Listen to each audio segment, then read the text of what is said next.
Hello viewers welcome back to our channel. तो আজি मैं এখন 100 লিগৰ মেচৰ কথা পাতিম। যোৱাকালি ৰাতি এই মেচখন হৈছিলে। তো এই মেচখন আছিল 10 ৰকেটছ আৰু ওভেল ইনভিনচিবলছৰ মাজত, আৰু এই মেচখনৰ সামাৰি মই দিম। তো 10 ৰকাৰ্ছে এই মেচখনত 100টা বলত প্ৰথমতে বেটিং কৰি 171 ৰান বনাইছিল, 7টা উইকেট খেদুৱাই। আৰু যদি মই টপ স্কৰাৰ আছিল আনএক্সপেক্টেড জো ৰুট, এজন টেষ্ট প্লেয়াৰ। তো 41 বলত জো ৰুটে এটা বিধ্বংসী পাৰি খেলে 76 ৰানৰ। আৰু তাৰ লগত যদি মই কওঁ ৰেহান আহমেদ স্পিনাৰ 28 ৰান আৰু জৰ্জ লিণ্ডে 25 ৰান। তাৰে ফলত 171 ৰান বনায় 10 ৰকেটছে। আৰু ৰাছিদ খানে 2টা উইকেট লয়, বেহৰেণ্ডোভ আৰু টম কাৰেনে 2টা উইকেট লয় ওভেল ইনভিনচিবলছৰ হয়। আৰু যদি মই কওঁ এতিয়া ওভেল ইনভিনচিবলছৰ হয় চেজ কৰে 172 টাৰ্গেট হয়, কিন্তু 173 ফিনিশ কৰে। 89টা বলত 4টা উইকেট হেৰুৱায়। আৰু মই যদি কওঁ জৰ্ডান কক্সে 58 ৰান মাৰে, নট আউট থাকে 32 বলত। আৰু সবচে ইণ্টাৰেষ্টিং, সবচে মানে কি হাইলাইটিং প্লেয়াৰ যদি মই কওঁ চেম কাৰান, তো চেম কাৰানে আহি যোনটো লাই দিয়ে মানে ওভেল ইনভিনচিবলক যোনটো মানে বিজয়লৈ লৈ যায়, জিকাই গোটেই মেচখন ফিনিশ কৰে। 24টা বলত 54 ৰানৰ এটা ইনিংছ খেলে বিধ্বংসী পাৰি চেম কাৰণত।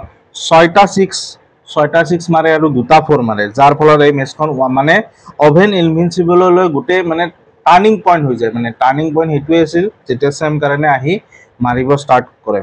তো যাৰ ফলত এই মেচখন ইজিলি 89টা বলত জিকি লয়। আৰু যদি মই কওঁ ৰিহান আহমেদে 2টা উইকেট লয় 10 ৰকেটছৰ হয়, আৰু ডেভিড উইলি এটা আৰু বেন চেণ্ডাৰছনে এটা। তো এই মেচখনৰ মেইন হাইলাইটিং পইণ্ট হ'ল আমাৰ চেম কাৰান, যোনে এই মেচখনত মেন অফ দ্য মেচো পাইছে, প্লেয়াৰ অফ দ্য মেচ হয়। গতিকে তেওঁৰ কথা মই বিশেষকৈ ক'ম যে 24টা বলত 54 ৰানত এটা ইনিংছ খেলে 6টা ছিক্সৰ লগত আৰু 2টা 4ৰ লগত। আৰু এইফালে তেওঁ যদিও মানে বলিঙত উইকেটলেছ যায়, কিন্তু বেটিঙেৰে তেওঁ এটা ধুনীয়া ফিনিচিং মানে খেল দেখায়। তো তেওঁ এজন অলৰাউণ্ডাৰ, আৰু তেওঁৰ আমি খেল প্ৰায়ে দেখা পাওঁ, আমি IPL-ত দেখিছোঁ। গতিকে তেওঁ ধুনীয়া মানে খেলিছে এই মেচখনত, যাৰ ফলত এই মেচখন ওভেল ইনভিনচিবলে জিকে। আৰু যদি মই কওঁ পইণ্টছ টেবুলৰ কথা কওঁ, বৰ্তমান 100 লিগৰ পইণ্টছ টেবুলত কোন কি পজিশ্যনত যদি আছে মই যদি কওঁ, তো ওভেল ইনভিনচিবলে 6খন মেচ খেলি 5খন মেচ জিকিছে, এখন হাৰিছে, আৰু 20 পইণ্টত টপ পজিশ্যনত আছে। আৰু তাৰ লগতে ট্ৰেণ্ট ৰকেটছে আছে 2nd পজিশ্যনত, আৰু নৰ্দাৰ্ণ ছুপাৰ চাৰ্জাৰ্ছে 3rd পজিশ্যনত, আৰু চাউদাৰ্ণ ব্ৰেভ আছে 4th পজিশ্যনত।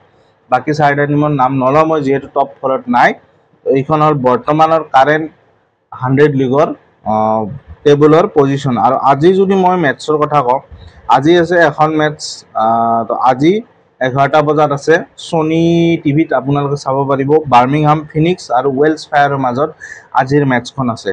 গতিকে এইখন মেটছৰো পাৰিলে কালি চামাৰি লৈ আনিম কি খেল দেখুৱাই। তো ডেটছ ইট। ভিডিঅ'টো ভাল পালে লাইক কৰিব, চেনেলটো ছাবস্ক্ৰাইব কৰিব। এইখিনি।